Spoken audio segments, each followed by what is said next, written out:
All right, welcome everybody, and you are listening to WRUU LP Savannah, Georgia, 107.5 FM, WRUU.org.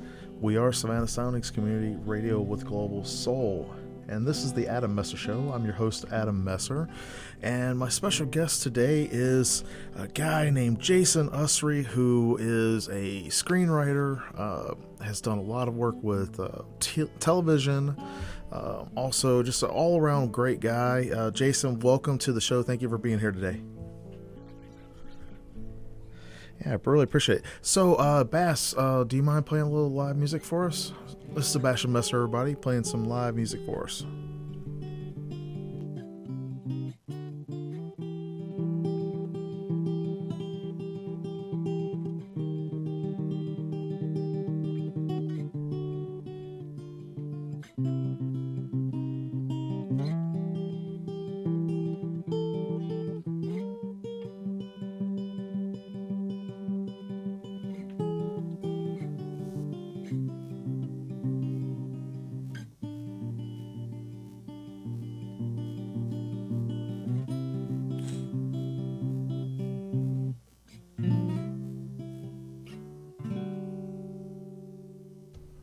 Awesome, thanks, Bass. And you got that's your Ovation guitar you got for graduation? Yep. Yeah, so great, thank you. Yeah. So Jason, a little background, everybody. Jason and I, we met a couple years ago, and we hit it off. Jason is the executive producer for the Bootsy and Sal, the End of Watch with Bootsy and Sal. Jason, you also work for a local television station, right? And you help produce content for them. You also, last year, you had a Hollywood production, Deadwater, that came out, right? And that starred a couple of big names. Can you tell us a little bit more about yourself? And then I'd love to ask you about Deadwater, but can you tell us a little bit more about yourself? So, a little background there.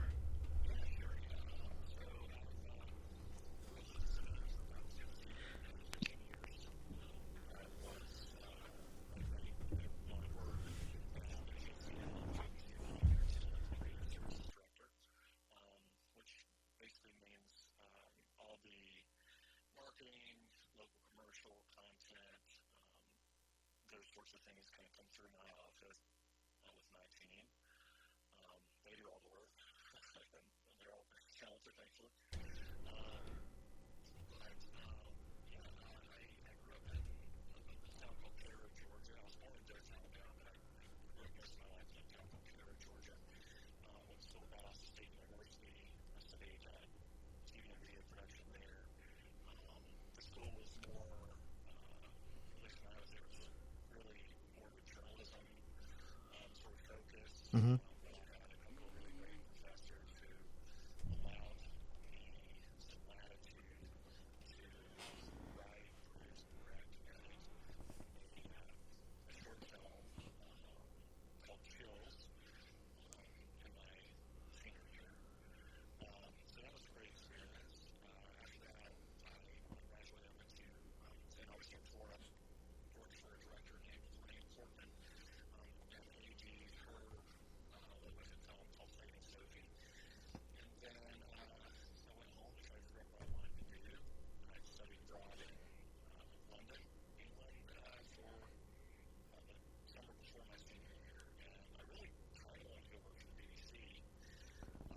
I love the BBC.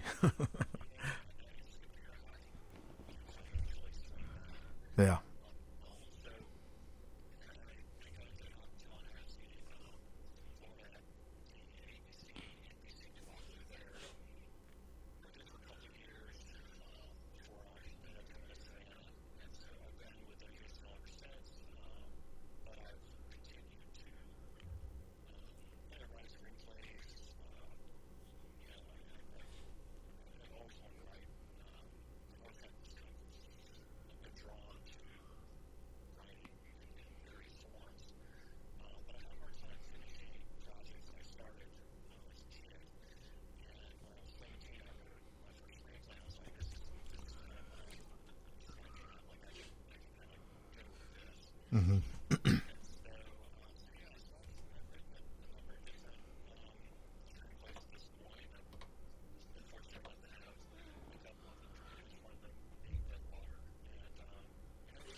I was really impressed. To be honest with you, because we met through I think a mutual friend, and then of course you do the end of watch with Bootsy and Sal, um, Kevin Grogan and Lou Velosi, and the show is basically a couple of retired police officers who interview law enforcement folks from all over, and it's kind of a gritty but entertaining and funny sometimes. But they cover a lot of heavy topics, and you produce that show, and so I think it's really cool how people cross paths in life. Um, I know I've been picking your brain lately about screenwriting and stuff because my friend Josh Vasquez and I we started this Dead Pixel Pictures, and you know when I wrote my first vampire book, I think you and I talked about this offline. But when I wrote my first vampire book, I'd always envisioned it as being like a movie, and so it's kind of neat, man. What attracted you to screenwriting as opposed to another form of writing?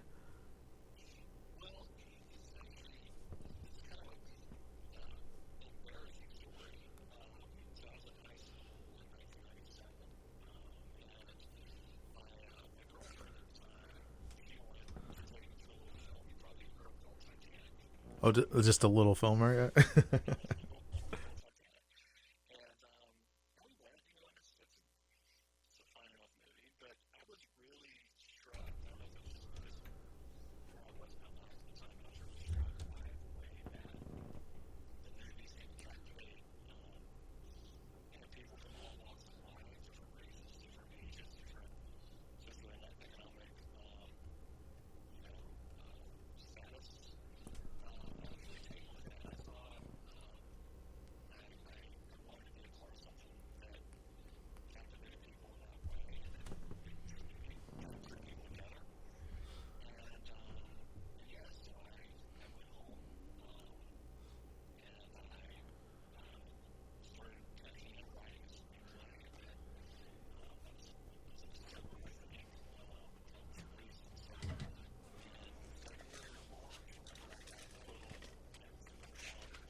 Yeah, yeah, yeah. They still make those actually right now. They push that as a thing to help people stay focused and not have distractions. Mm-hmm.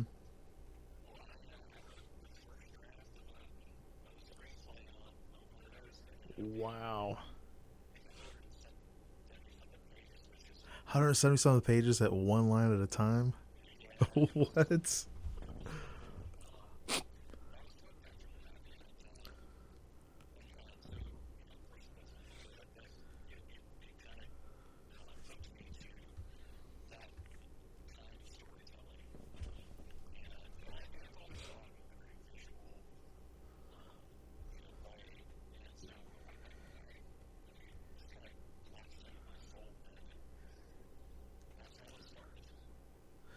I love it.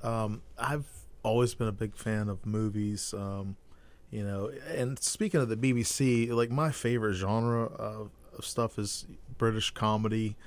I'm just a big fan of British comedy. I've been watching Upstart Crow again. Um, it's a British comedy about William Shakespeare, and Upstart Crow, like it was Robert Greene. It was supposed to be like a put down about Shakespeare, and a crow is like someone who steals something from somebody else, and an upstart is like kind of like new money versus old money.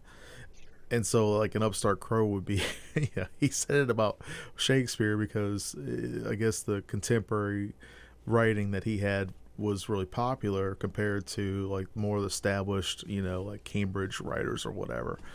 And so the whole show is focused on like like all these little idioms that Shakespeare made up, or the running joke is that they're all things that he's overheard, and he's like, no, I'm quite sure that I made that up. Like one of them was, it was like about a some kind of mythology thing that had been around for thousands of years or something like that. And he's like, it's like, no, that's been around. But yeah, I love British films and comedies. And one of the things I really enjoyed, like I watched Deadwater last year, and I love the cinematography of it, and the storyline. It's interesting because the way that the story unfolds, and I don't know if we could talk about like the story or not, if it's okay to share it. But basically, you got a man and a woman. He's a veteran, and he's got PTSD. They're trying to go like on a vacation. There's a doctor friend that kind of has the hots for his wife, and they go on this boat. One thing leads to another where the doctor tries to kill the guy off, and there's a hired goon, and they end up fighting and finishing it up, whatever. But you landed a couple of really big names for the movie.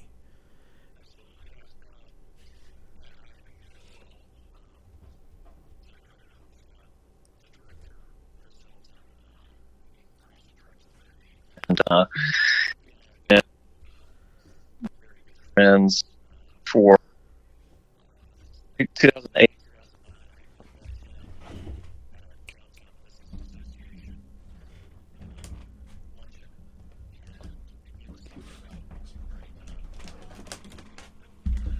Hold on one second, Jason. I'm gonna try. You know what? Because this aux is like bugging out. Let me try the other one real quick. I just want to see because I just noticed it was like coming in and out.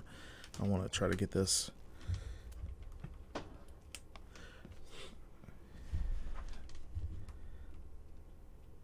All right, you there? Is that better? Oh yeah, much better. The other one was Oh, like just like stereo versus monotone. So okay, so you were um, at this downtown business association meeting. yeah, yeah, Chris Helton was there talking about bringing a studio to Savannah, and I was like, I need to talk to this guy because obviously I'm writing screenplays and I'm trying to build my network, and we struck up a lifelong friendship, and so he had all the contacts to Casper Van Dien and Judd Nelson, to their manager. Now, Uh, Casper Van Dien, he's the guy that played the main character in Starship Troopers, like the cult classic sci-fi movie, right? Correct. And then Judd Nelson was like the big '80s pop star. I remember him most from Transformers, the movie, playing Rodimus Prime and Hot Rod. Right. Yeah. No. And what was 16 Candles was another big one I think he was in. Or no, yeah, was it Babe? What was that one? was the Breakfast big one. Club. Yeah, the Breakfast Club was a big one. I always think of Molly Ringwald when I think of Judd Nelson. Yeah, absolutely. Yeah. No, yeah, Breakfast Club is kind of his uh, big one that most people I think identify him with.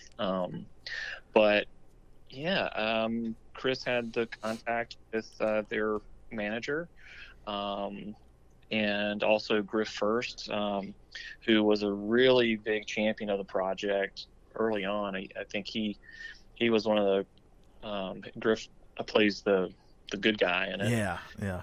He did a and great job too. yeah, he did a lot of study on post-traumatic stress and those sorts of things, and he was a huge help and kind of keeping the irons hot on that project, because we initially had someone who wanted to put some money into the picture, and then basically what they said was I have X amount of dollars to put into a movie. And Chris came to me and said, "Hey, do you have anything at this budget line?" And I said, "Well, no." He said, "Can you write something?" I said, "Well, yeah."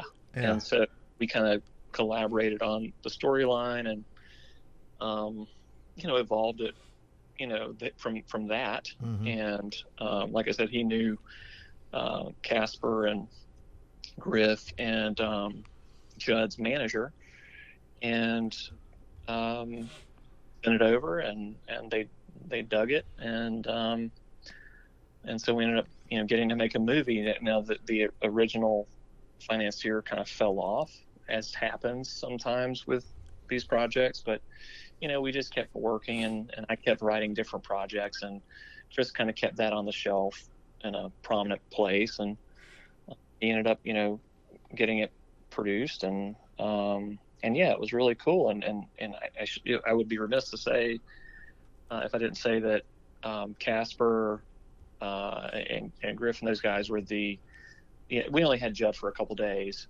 but I know that Casper and Griff were huge helps to Chris on the show, and both just really, really excellent human beings as well. So it's always good, when you see people in the industry that you respect, and that they're also just really awesome people as well. That's a lot of fun. Yeah. Everybody, you're listening today to WRUU-LP Savannah, Georgia, 107.5 FM, WRUU.org. We are Savannah Soundings Community Radio with Global Soul.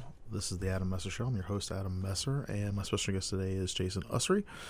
So, Jason, with that, how long did it take you to get a screenplay produced?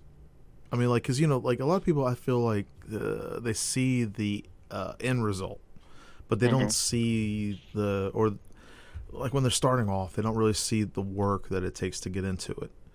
So from when you're talking about, you started screenwriting in 97, on a word processor, basically by hand on a notebook, and then with a word processor. And, you went into that. So how long did it take you to, get something, out there and sold and produced? It was over years for me. I mean, how many years? I'm sorry, cut out there. 20 years. Wow. Over 20. Yeah. Yeah. So, Deadwater was actually the second thing that I got produced. The other one also was with Chris, a little family kind of country music film called Running From My Roots.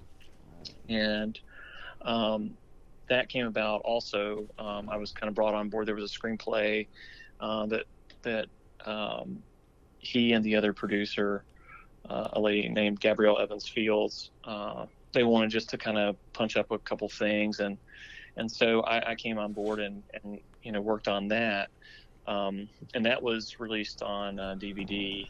I guess it was the year before last, the December before last. So that was actually the first thing that I had that was produced from a film standpoint. And yeah, I mean, it's hard. I mean, writing screenplays, if you're not really doing it for the love of it, if you're expecting to sell a screenplay on your first go, it's not impossible, but it's not likely. But you have to. There are a lot of things that go into it. It's building these relationships. Had I not met Chris, I probably wouldn't have had that success at this point. So, there's a lot that goes into it. Honing your craft as a writer, understanding what actors are looking for when they select material, and creating connections and keeping those connections in a really positive place is all supremely important in the end game of having something that you've worked on produced. And it's not always your spec screenplay. I've written, like I said, somewhere on the order of 25 and 30 screenplays, and there's probably 22 of those, say 30, 22 of those were just all out of that came from just my mind.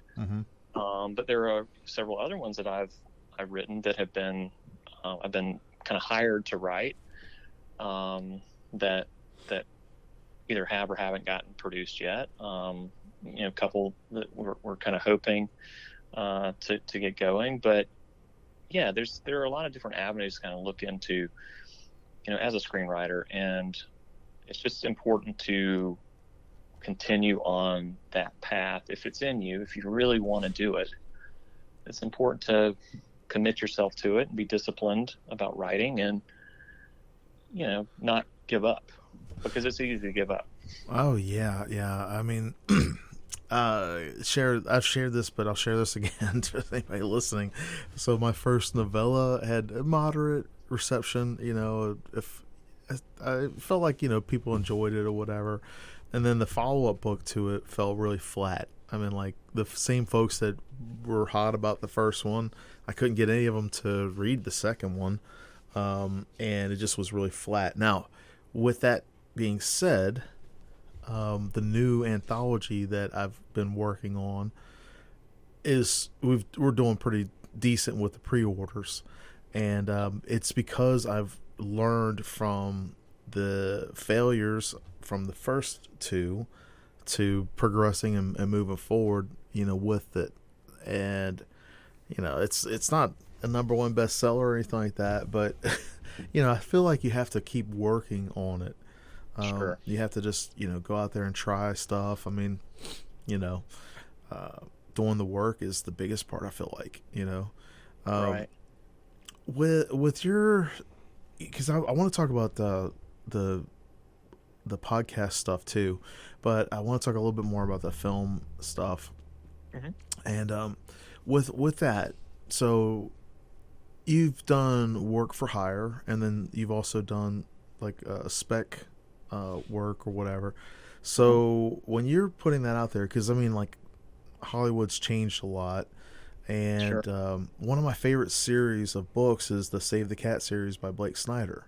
Right. And you know, 20 years ago, pre social media, pre YouTube, pre all this stuff, spec scripts were really big, and it was a, I'm not saying it's easier, but there was a lot less competition for screenwriters as Mhm. far as like indie producers and that kind of stuff.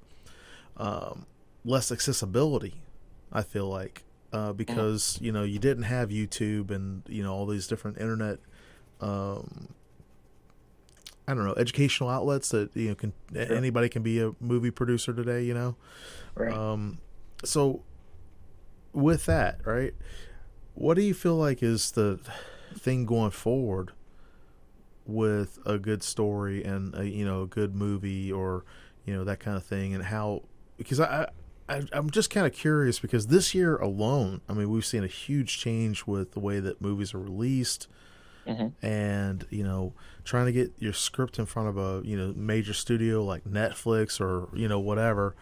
Right. um, it seems like it's harder to do that, but it's also in a way, the good rises to the top type thing. Sure. Well, I think that great stories, um, those have sustained people for thousands of years, and I think that as a person who's creating content, I'm more concerned about writing a good story Mm-hmm. than anything else. Of course, you have to have the business in your mind. How is this marketable? Is this producible? Um, those things have to be there. But if the story is not the chief concern or focus, then it's going to fail Mm-hmm. anyway. So that's one thing. I mean, I think that yes, the landscape has changed. There are a lot more outlets. Um, there's a lot more content out there. But I do think that really, really good, solid storytelling does find its way to the top. Right now, it might not find its way to the top immediately, but I do think that people find products, Mm-hmm. and connect to them in certain ways. And look, the movies that I've written have been very low budget movies, and but what we've tried to do is connect to specific um, experiences and specific. Um, I don't know Like an exactly how to. audience. Yeah, like yeah, this basically people who have very definitive experiences in our world. For instance, Mm-hmm. with Deadwater, it was We have a character who was struggling with PTSD. He's a decorated veteran, and that was something that was interesting to us from a psychological standpoint. What do you do when someone is kind of battling this and they are forced into a situation where their entire livelihood is challenged and threatened, and they're on a boat in the middle of the ocean? Mm-hmm. The challenge with that one was like, hey, we've got this amount of money to make a movie. What do? We got to have limited locations and limited characters. And how do we make that interesting and also kind of throw back a little bit to sort of the thrillers of the 80s, which is what we did. And so, see, yeah. with that, that's exactly how I wrote The Blood Thrasher. Was I, thought of it as an 80s style horror flick, Mm-hmm. with action, drama, just kind of cheesy, over the top stuff. Yeah. And I love that kind of campy stuff. Yeah. Josh and I, we're doing this Dead Pixel Pictures thing as a campy B-style horror shorts picture production, company. Sure. And I feel like that is there's an audience for that. I love movies like Shaun of the Dead. Absolutely. I've watched a bunch of movies over the years, and I read a lot. I read mostly nonfiction, but I've started getting back into fiction. And man, I know we cannot talk about this one thing that you've been writing, but the one I really love that idea that you have. Yeah. I think it's so cool because it's such a campy, B-style horror movie, and it resonates with like a bunch of people. Like that particular topic, I think would be like so cool. And sometimes I feel like when you catch those ideas like that, you just kind of have to go with them. Right. I've been reading a lot of so we've got to do a station break, everybody.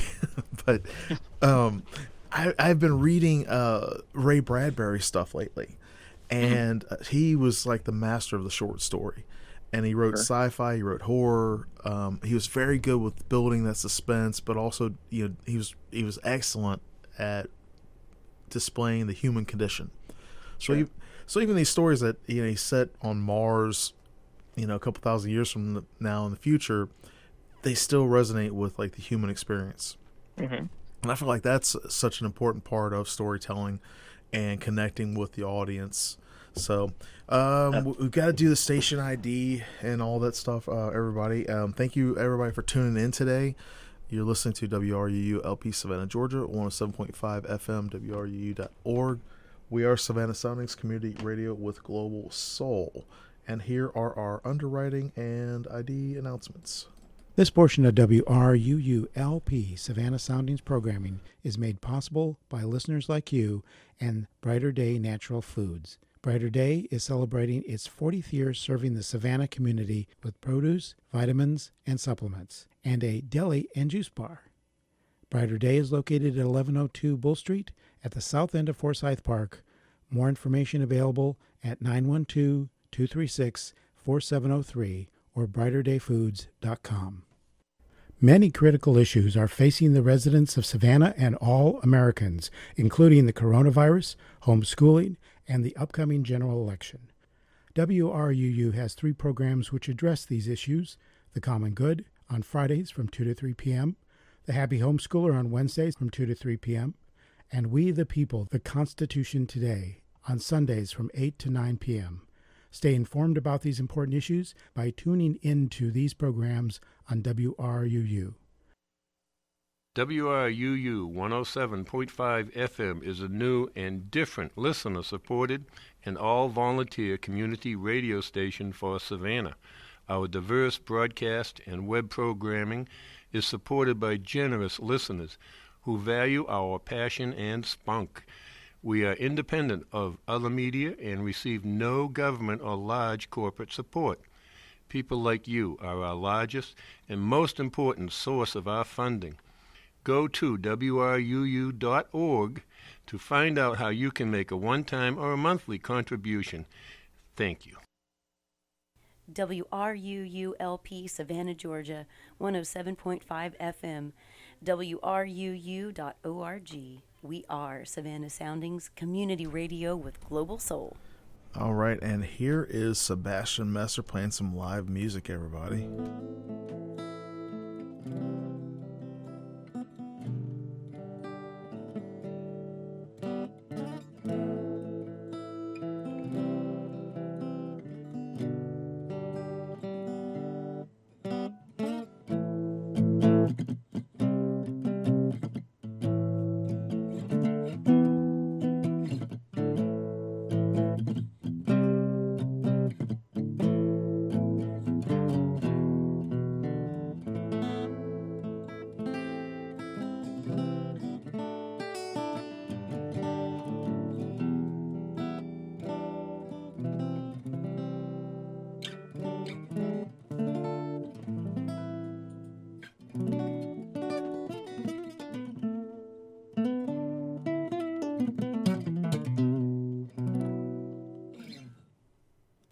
Awesome. Thank you, Bash.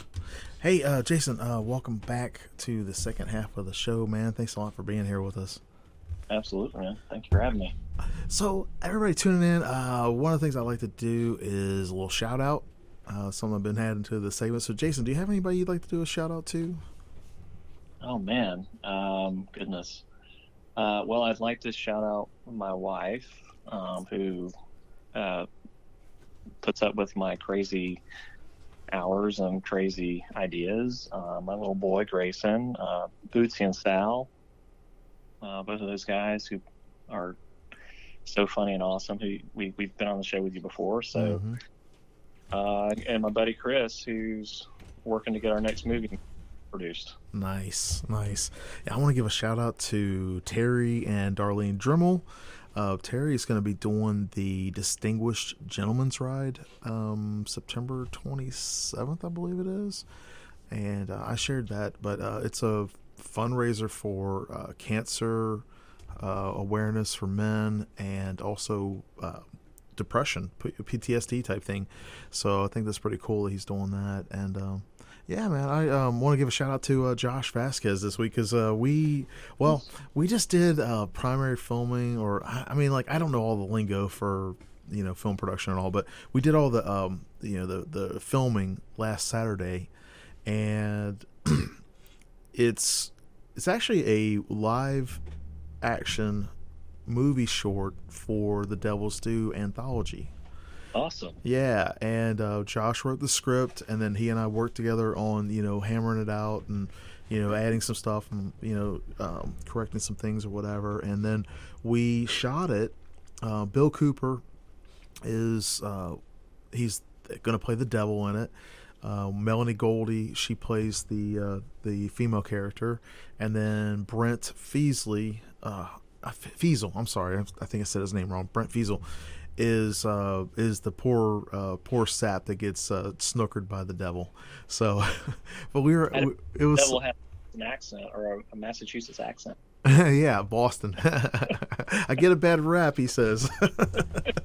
But yeah, so how it came about was I've been working on this anthology, and one of the things that I see is that there are book trailers out there, but typically they're I don't know how to say it. They're not movie trailer types. Sure. So they're usually, like if anything, they've got like a quick little blurb or something like that, and then they they talk about like the books or whatever, kind of like a if you were watching like an edutainment type thing. Yeah. But I wanted to do something like a movie short. So I said to Josh, I was like, hey man, let's do a movie short together, on this or whatever. And he came up with the script, fits perfectly in the theme with the Devil's Due. And then I was like, okay, I've got the perfect devil in mind, and I've got the perfect female lead character in mind. And then Brent Feasel actually was a referral from Patrick Roper, because I had originally approached Patrick, but he was the Emperor movie just came out, right? And so he was like one of the lead roles in that movie, and so this when we were doing the filming was the weekend that they were releasing the movie. And but he referred me to Brent Fiesel, and I was like, oh yeah, cool. So it all worked out, and we shot it couple hours, at the most, and it was just a lot of fun. And we have, talking about doing low budget stuff, we have like 4 or 5 of these different little projects that we've already got lined up that we're gonna do, and it's so much fun. I mean, like, I just enjoy it because I love horror stuff. I love shorts. Like, I like campy horror movie stuff. I'm not such a big hack and slash type movie Sure. fan, but I love suspense. One of the things I liked about Deadwater was like there was a lot of suspense. There's a lot of build up Right. with that, and I like psychological thrillers, that kind of thing. But it's so much fun, man. I mean, I've been picking your brain, like asking you, like, hey, what are some of these resources of, for film writing and stuff like that? Because I know how to format a book. I know how to write a book, but formatting a script is, different for me. And it's not so much the storytelling aspect of it. It's more of the mechanics of, how to do, like, to format the page for the script, right? Right. So Absolutely. I have to learn that. But you were saying, and one of the things I like to, because you've been on the show before, but one of the things I like to do on this show is talk about some of those mechanics. So can you talk about the different options of script writing out there that people can use, and like some of the resources that you would that you've shared with me and that you referred? Yeah, absolutely. Yeah. So when I first started, literally it was me kind of reading. I mean, this was '97, so even the internet wasn't the most reliable. I mean, the internet's still not a totally reliable Yeah, back in resource, but '97 it was mostly like chat rooms type thing. yeah, Yeah. difficult to find things. So, I went and found. I think I went and bought like the Good Will Hunting screenplay, The Shawshank Redemption, which is my favorite movie. Screenplay for that, and kind of modeled the way that I formatted that script that way. Now there are a lot of different resources that are available. In terms of kind of education items, watching a screenplay or watching a movie and reading the screenplay along with it remains a really great way to understand how what's on the page translates to the screen. Obviously, things happen on sets and in projects where dialogue gets cut, scenes get cut, those sorts of things. So, but there is a huge value in comparing what's written versus what's done and on the screen. I think that's a huge benefit. You mentioned the Save the Cat books; those are good. And Dave Trottier is a good resource in terms of formatting, and also John August, who wrote Big Fish. Those two guys regularly post things on their websites, which are free resources that help kind of the trickier places in formatting. The easiest thing that you can do, though, is to utilize screenwriting software. I was, for the longest time, I was a Movie Magic screenwriter, kind of devotee. And as I have gotten more and more projects kind of in the pipeline, I was encouraged to move to Final Draft, which is also great. And those screenwriting softwares, they just allow you to, they kind of take care of much of the formatting for you. They allow you to focus just on writing the story and listening to the characters. Celtics, CELTX.com, they used to have a free screenwriting software that was available online. They've moved to a subscription service, but that is also a good option. But the most important thing, back to what we were talking about earlier, is the story and what your your vision is for this world that you're creating. And if you can take some of the brain power out of formatting those, little kind of things that will kind of annoy you as you're actually trying to craft a good story and great characters and good dialogue. If you can remove that burden, you can, typically get more quickly to the heart of what you want to do, and that bears a better result. The thing I love about that Save the Cat series, Jason, is Blake Snyder breaks down the 15 beats that we're so used to seeing, like the hero's journey that we're used to seeing in filmmaking.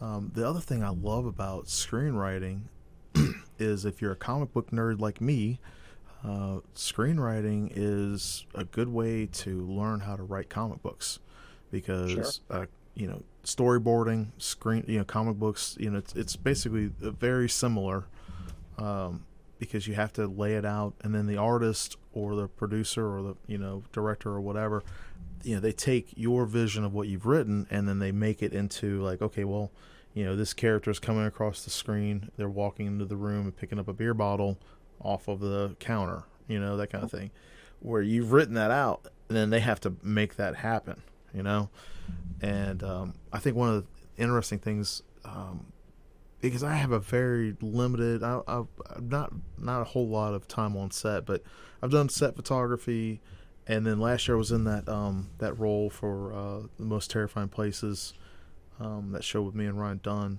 He was being interviewed, and I played one of the characters. Right.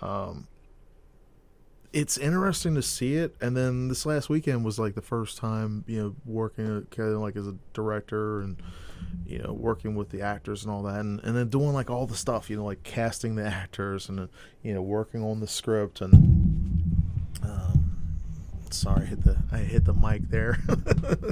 Got a lot of echo there, like ooh.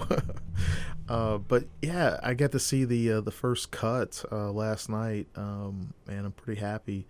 I think it's going to be really neat when it comes out. But it's interesting. I feel like you have to focus on the story, because that's ultimately, it doesn't matter like the other stuff as much as the story itself, because I've seen a lot of like really poorly produced things that turned out pretty good because the story was good. Right. And I've seen some other stuff that's like high dollar stuff that just I didn't really enjoy because it was just not my thing. The story wasn't there. Sure. So, and that's a big part of it. It's just creating the connection with the material and the audience is what's going to bring the greatest result.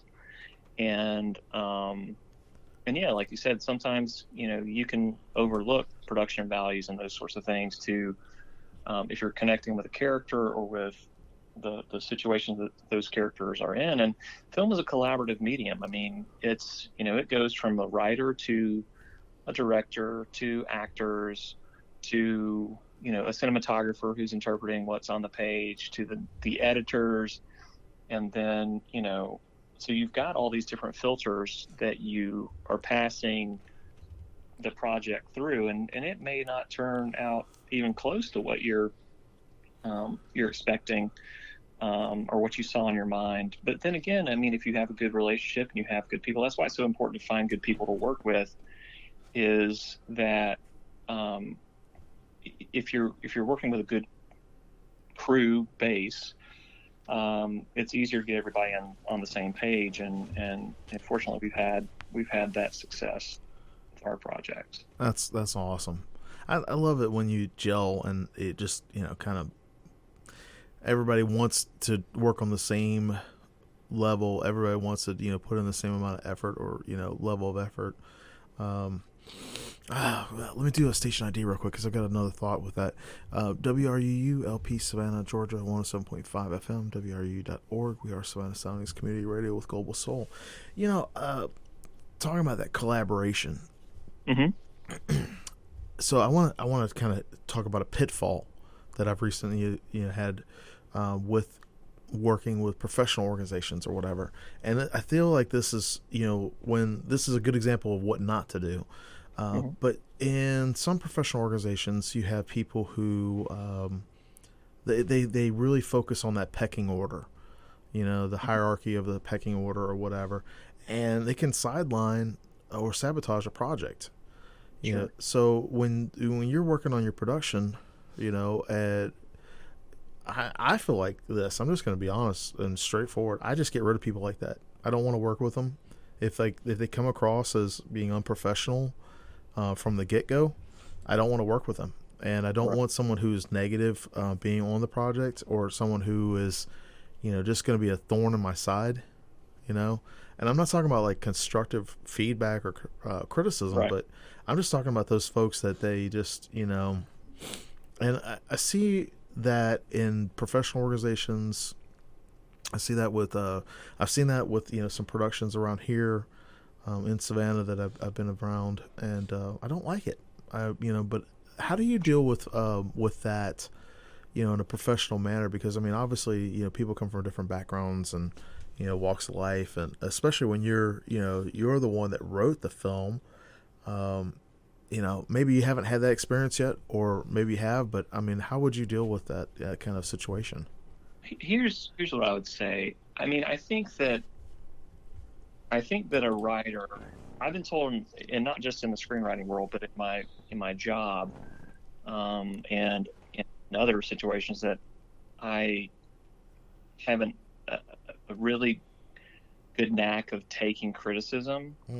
And I think that you kind of have to set, your ego aside. When you are putting something out there, people are going to judge it. Oh yeah. And they're not going to like it, and they will communicate that to you, or they won't. I think as long as you are working toward the best possible end product that you and your team can create, you have to set that ego aside and allow it to get a little dirty. Like, I'm not saying that people can come in and just kind of disrespect anybody's job. I think that kind of situation should be dealt with immediately and decisively. And anyone who's there to create problems or negativity to buoy their own ego should be dismissed. But I think that what I have found, at least, is that I don't, I write a screenplay, and I really don't expect that any of the words are going to end up on the screen, because an actor may have a little bit different interpretation or this and that. The hope is that the spirit of the work and everything is going to shine through, and if they change the words, I mean, so long as we're still rowing in the same direction, Yeah. The motivation and the destination of the scene is achieved with all of the artists that are on set.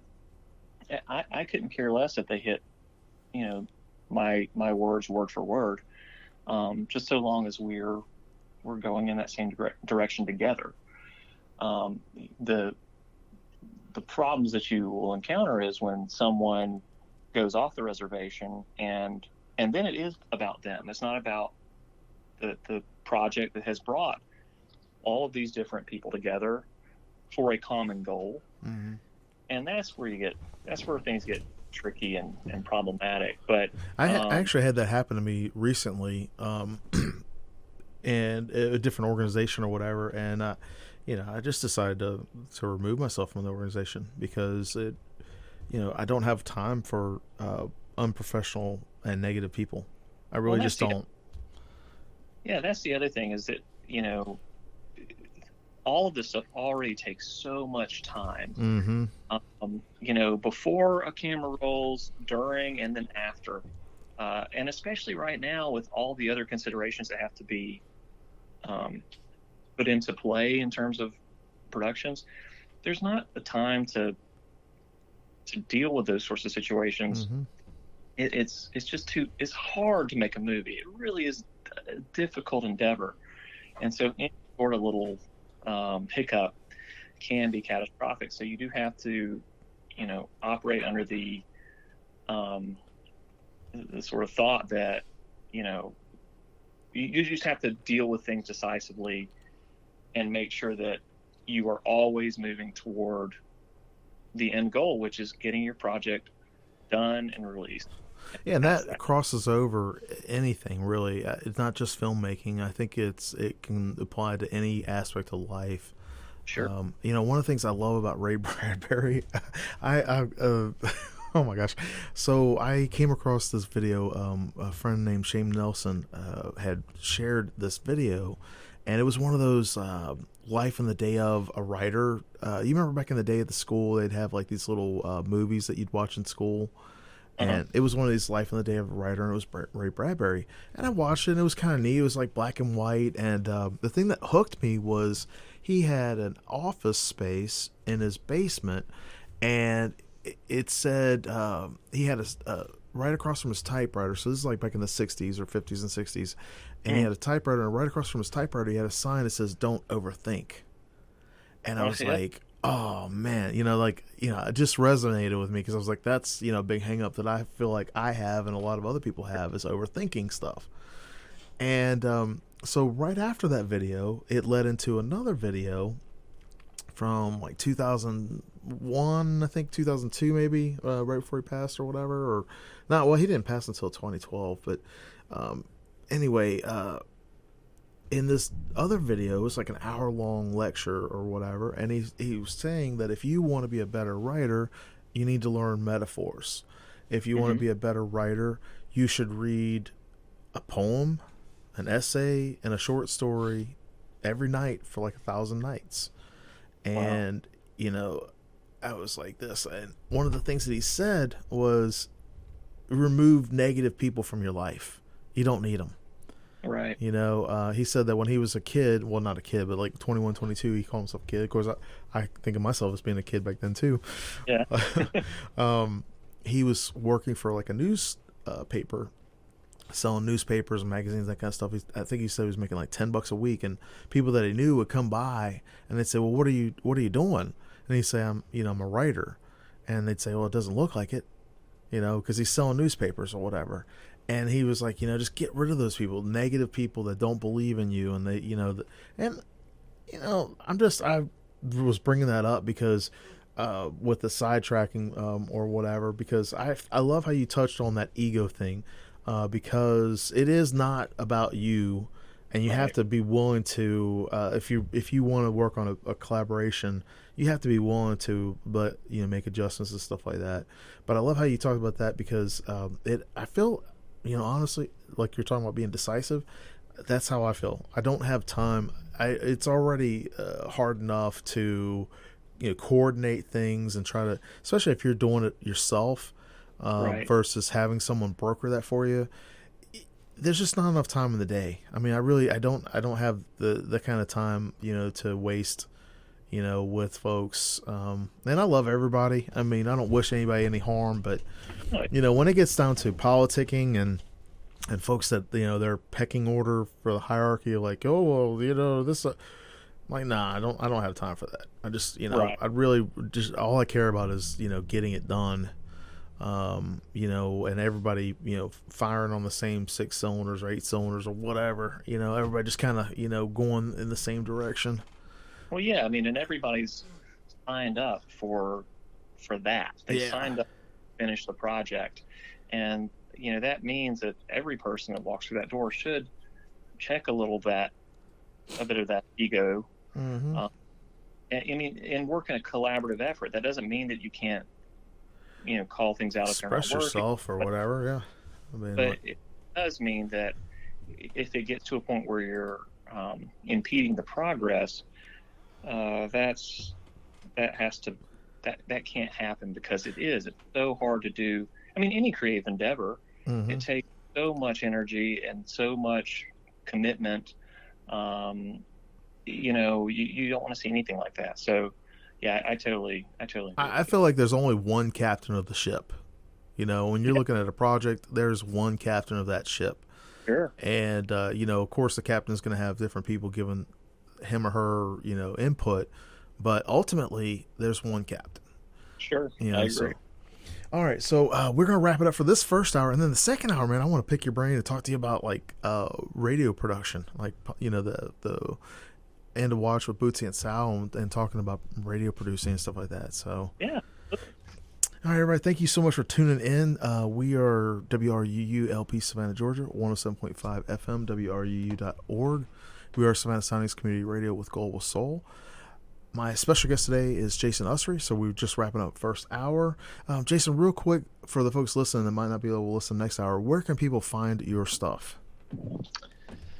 So I'm working on my website, which will be jasonusrycreates.com. Nice. So all of my stuff should be there. Awesome. Okay, we'll be back at 4, everybody.